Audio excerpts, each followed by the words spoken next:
Thousands of years ago, during the Bronze Age, entire empires already had armies made up of thousands of soldiers. But there were no machines, no factories, not even the idea of modern industry. And yet, every single soldier still carried a weapon. So, how did they actually make thousands of weapons at that time? Let's take a look, one empire at a time.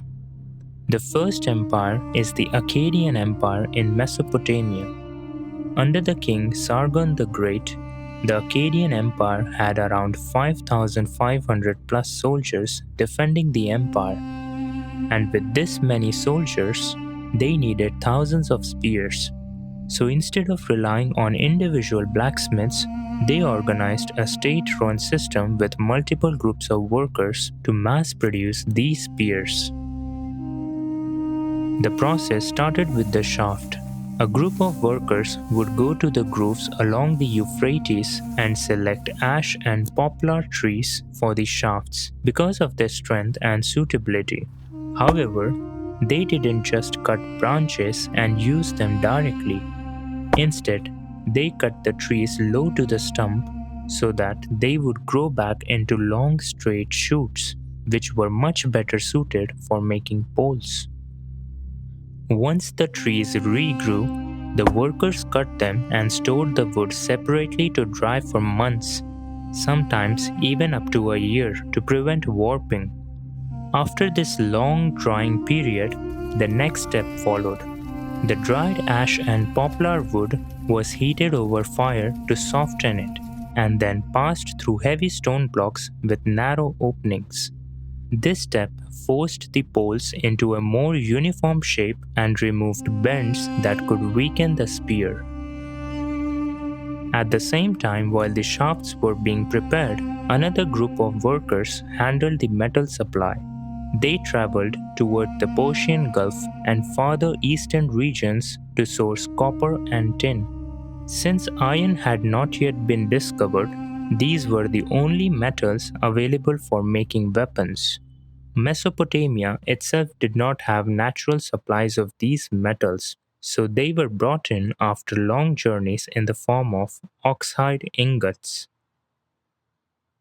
These ingots were extremely valuable, so much so that kings could afford armies with them.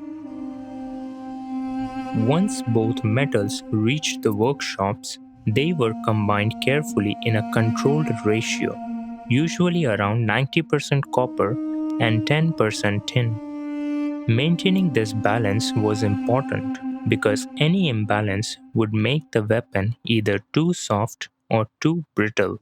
After that, another group of workers melted the copper and tin mixture and poured it into clay casts shaped like spearheads. Multiple casts were used at once so that several spearheads could be produced in a single batch. Once the metal cooled, the next stage began, where another group hammered the spearheads to strengthen the metal.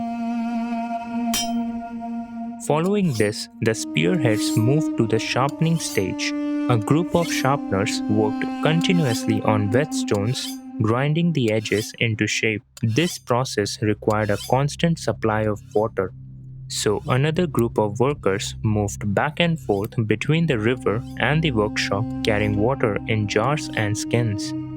They poured the water over the stones to keep them usable and to prevent overheating.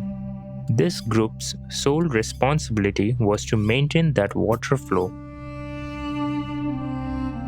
Finally, once both the spearheads and shafts were ready, they were sent to the assembly area. There, a group of assemblers joined them together using bitumen and secured the connection by driving a copper rivet through both the metal and the wood. Records suggest that more than 1,000 workers were involved in these state-run workshops to produce weapons for the army. Thousands of years ago, during the Bronze Age, the Akkadians were already working in an organized system that in many ways resembles early factory-style production. Now let's take a look at the next empire.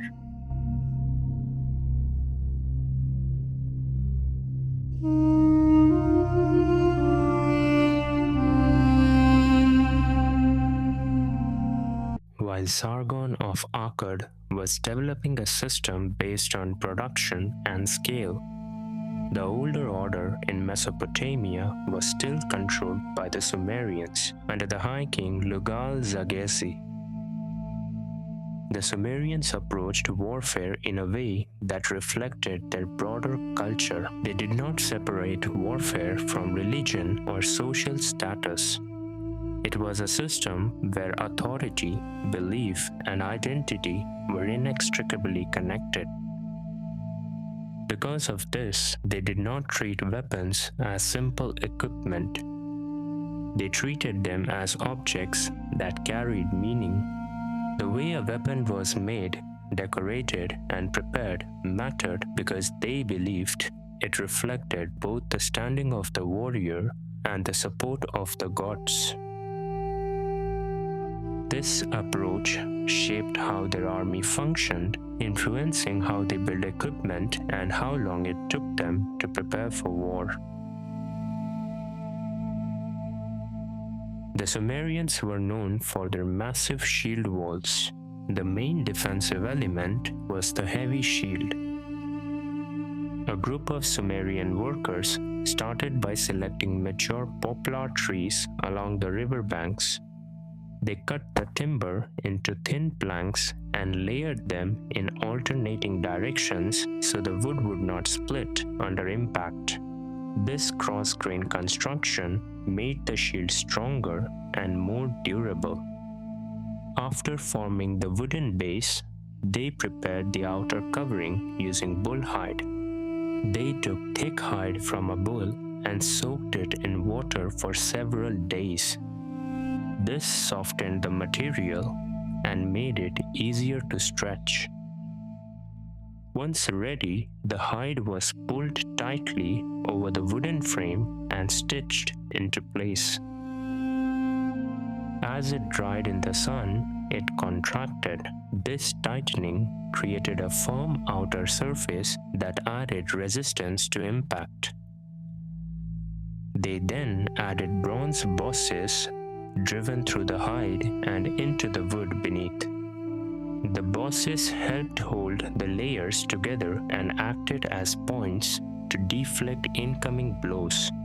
The shield was built to absorb force and maintain a rigid formation.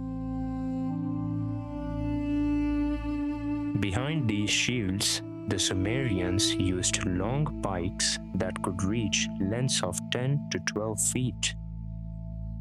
They made them this long to keep enemies at a distance. The entire formation depended on maintaining that spacing. They used ash or cedar wood for the shafts, seasoned over time, and then heated over controlled fires to remove any natural bends. The spearheads were made using the lost wax method. A smith shaped the blade in beeswax, then covered it with clay. When heated, the wax melted out, leaving a hollow space. Molten metal was poured into that space to form the final shape. However, the Sumerians did not have a consistent supply of tin. Because of this, they often used arsenical copper instead of bronze. The process released toxic fumes, poisoning many smiths over time. Some were left blinded, while others died from prolonged exposure. After the weapons were forged, they were not issued directly to the soldiers. They were taken to the temples, where craftsmen worked under the authority of the priesthood. There, they engraved invocations, symbols, and ritual markings into the metal. They believed a weapon had to be ritually prepared before it could be used in battle. A weapon was not considered complete until it had been through this process. This practice added significant time to production. A single weapon could take weeks to finish, and equipping even one regiment could take months. The entire system depended on a small number of skilled craftsmen, limiting how quickly they can expand their forces. Then, Sargon arrived with a weapon that would break the Sumerian phalanx. He introduced the composite bow, something the Sumerians were not prepared for. The Akkadians built it using wood for the core, animal horn to handle compression. This allowed Akkadian archers to attack from distances the Sumerian formation could not effectively respond to. In approximately 2334 BCE, the tension between these two powers finally broke.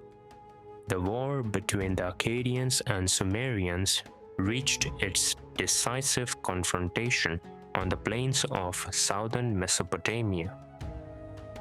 On the battlefield, the Sumerian phalanx stood like a tank, defending their empire, fielding between 5,000 and 7,000 warriors. Some were experienced soldiers and temple guards, but many were farmers and craftsmen who served as militia, working their trades in peacetime and fighting when required. They were up against Sargon's core army, around 5,400 full-time warriors who trained 365 days a year. During the battle, the Akkadian archers kept the Sumerians busy holding their heavy shield walls, while the Akkadian infantry exploited their mobility to attack from the flanks. This tactical pressure broke the rigid Sumerian lines. The battle resulted in the fall of the Sumerians and the rise of the Akkadians as the one true empire in Mesopotamia. The Sumerian king Lugal-Zaggisi was captured and brought in a collar neck to the gate of Enlil. But the Akkadians and Sumerians weren't the only empires in the early Bronze Age. There was a kingdom far from Mesopotamia, more wealthy, more advanced, and built on the banks of a different river. The Kingdom of Egypt.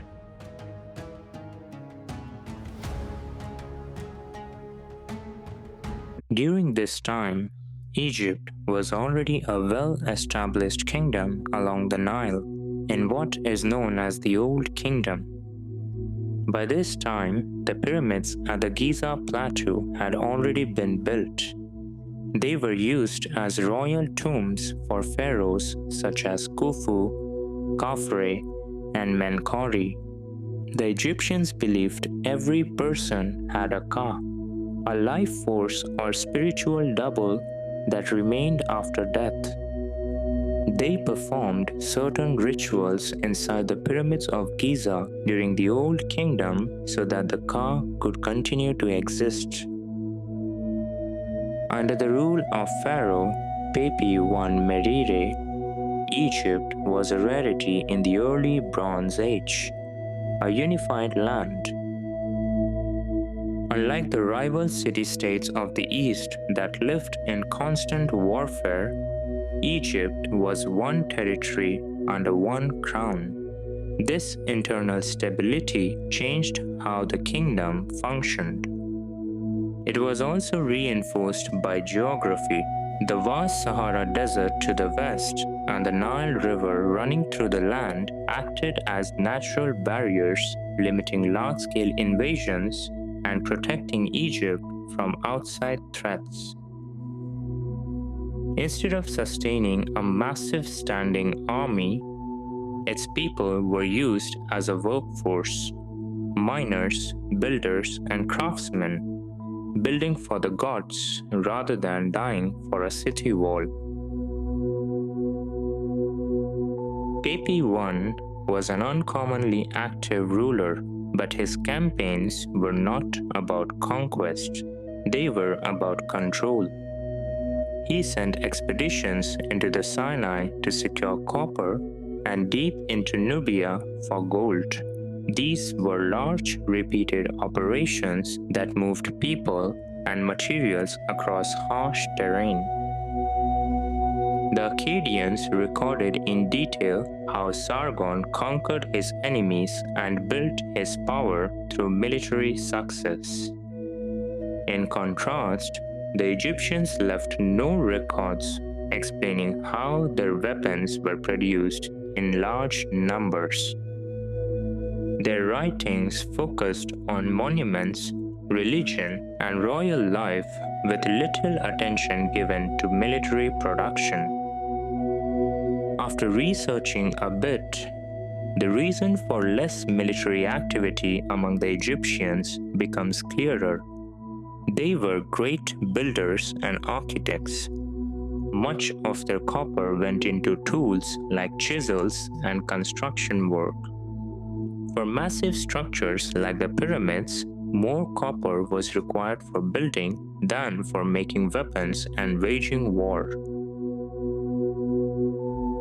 The true energy of the kingdom was directed towards Saqqara. Here, Pepi I built his pyramid complex, continuing a long tradition of preparation for the afterlife.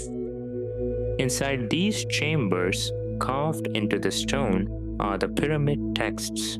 These were not decoration, they were a guide, a series of spells and instructions meant to lead the king after death. The Egyptians believed these words held power, allowing the king to pass through the afterlife safely. They looked at the sun setting each evening and rising again at dawn and saw a cycle of death and rebirth. Much of their effort went into preparing for this transition. Even in this period of wealth and order, change had begun. Pepi I started giving more authority to regional governors. These officials were known as the nomarchs. He allowed them to manage land, labor, and resources within their own regions. At first, this helped manage a large kingdom, but it created a shift. The pharaoh was no longer the sole source of power. Authority was slowly moving into the hands of local rulers. Egypt, during the reign of Pepi I, was at its peak, organized, wealthy, and deeply invested in the idea of life after death. It was a time of direction and abundance, but beneath that stability, the same wealth and delegated power were creating fractures within the system. This was the peak before the fall of the Old Kingdom. Pepi I Merire's reign came to an end around 2286 BCE. After his death, he was taken to the pyramid complex he had built at Saqqara, where his body was placed and the rituals of the afterlife were carried out inside the structure. He was succeeded by his son, and the system he left behind continued under the next ruler.